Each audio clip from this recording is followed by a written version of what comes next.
Hi, I'm Kesha and I'm super excited to show you Eylure's ProMagnetic eyeliner and lash system. This product is incredible. It's going to change your lash game in just 2 steps.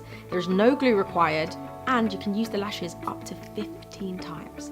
When applying the liner, make sure to let each coat dry completely and apply the liner across the entire length of the lash line, paying special attention to the inner and outer corners. This will keep the lashes from lifting at the edges. To get the best look for your eye shape, start with a light layer. Continue to build a fuller line with your second and third coat.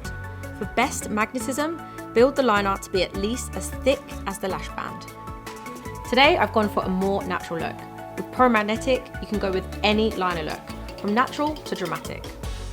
My top application tip would be to lay the magnetic lash on top of your natural lashes, as close to your lash line as possible, and press down to secure.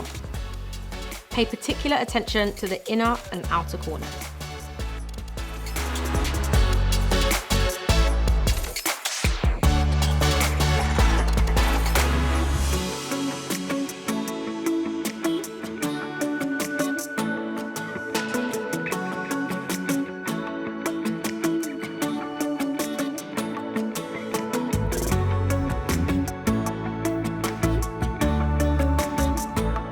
So here is the final look. As you can see, it was super easy to achieve. Thanks so much for watching. Can't wait for you to try these out. And make sure to stay tuned for more ProMagnetic videos.